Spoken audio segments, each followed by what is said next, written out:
is the North End. This is the North End. Hello and welcome back to another episode of 5 Things from the North End podcast. Now, if you're here as a non-subscriber, why? You need to click that like and subscribe button right now, otherwise terrible things are going to happen. Not to Aston Villa, they already are, but just in general. You know, don't send this message, bad things will happen, don't forward this message.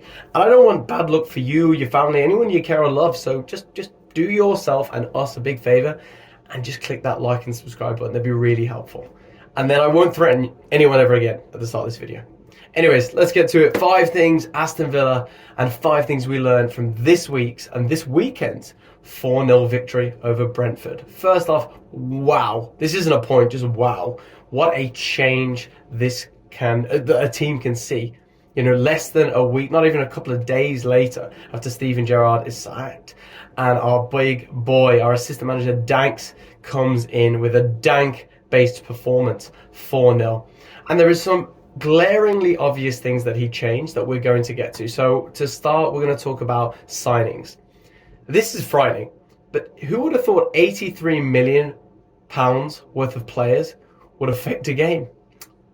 Who could have known that? Well, I would have thought it was obvious, but would you believe this is the first time that Villa started all of our £83 million worth of signings in the summer? So that is Danny Ings, Emilio Buendia, and of course Bailey.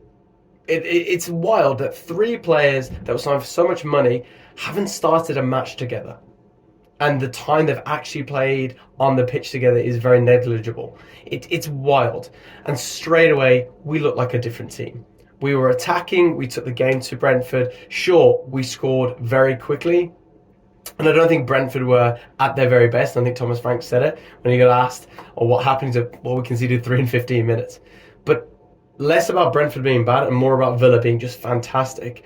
You've got the players. We know the quality. We know Bailey's father's been raving on social media about the nonsense of him not playing and he's good enough. We know Buendia changes games, had the most expected XG even though he wasn't playing.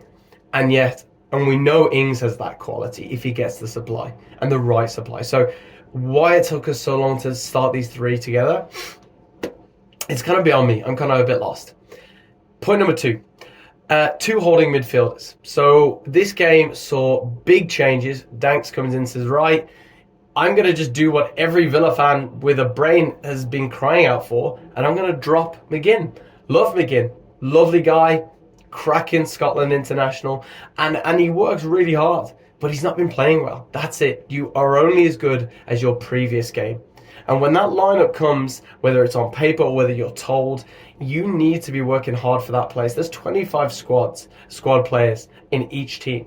You have to be challenged and you need to be good enough. And he just hasn't been. So 2 holding midfielders, massive change. Dion Donker looking absolutely fantastic. Solid. And the player that many of us saw when he was at Wolves doing the business. Really interesting that to Wolves let him go. I don't really know why they did that.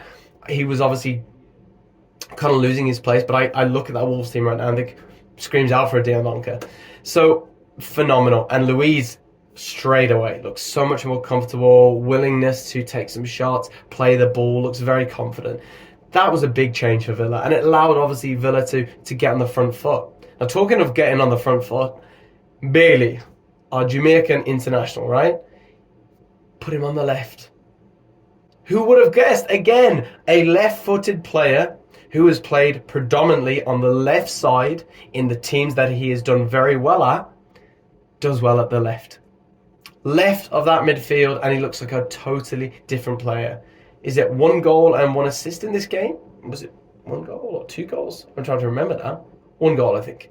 And 2 assists or 1 goal and 1 assist? Either way, totally different performance. Putting him on his foot. We saw what we hoped to see from Bailey. Taking players on, trickery, quick balls in. And when you have someone like that, you have a smart striker like Danny Ings. He knows where to put himself. And you noticed he did time and time again.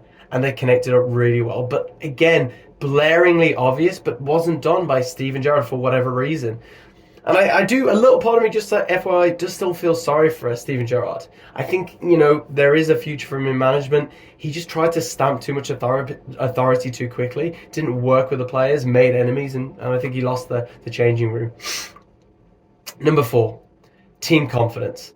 It is ridiculous that in 3 or 4 days, from a 3-0 midweek loss to a weekend 4-0 battering, and it was a battering of Brentford, the difference that this team looked in confidence, in movement, possession of the ball, just feeling comfortable as professional footballers, was just frightening. It was like watching 2 different teams, and you could see that from top to bottom.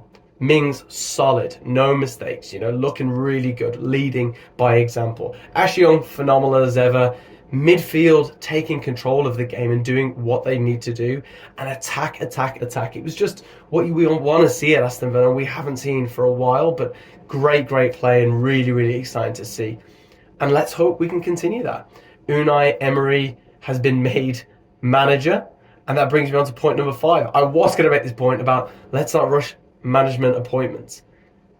And there we go. Just a handful of days, and we've already got Unai in. Good evening. Very much looking forward to that. The clout that this manager comes with, you can't get away from. He's got European success. He's got league success. Europa League against United last year, beating them with Villarreal. Took Villarreal to, I think, the Champions League semi-finals last year, beating, I'm pretty sure, Bayern Munich on the road. There is no doubting Emery's class. Now, Arsenal fans will probably shout, oh, well, you're in for a tough time. I actually disagree. I think Unai makes sense for Villa because Arsenal expect results, and we're in a real transition period, and it was very difficult. Villa are in a total rebuild. We're not expecting a top 4 finish. We're not expecting to challenge for the league. We are expecting to see progress. I think we have a good squad that needs building on. I think he'll be given a budget, and I think he's a tactician, and I think he's someone that comes with a lot of respect and knows how to make players work to the best of their ability. Give him time, let him really make this team his own, and I'm really excited by this.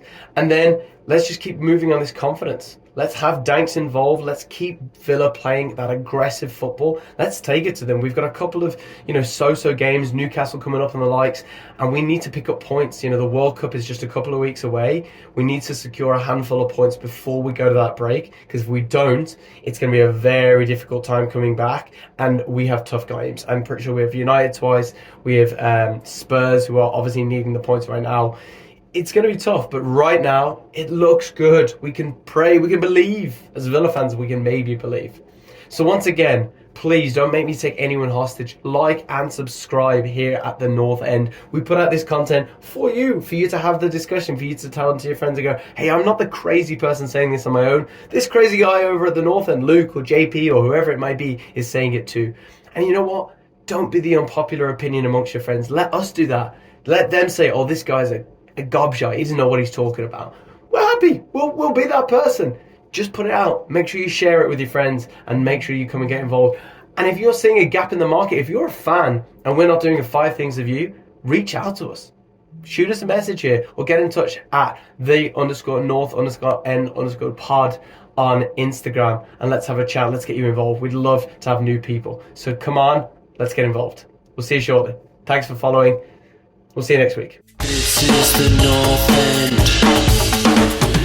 This is the North End.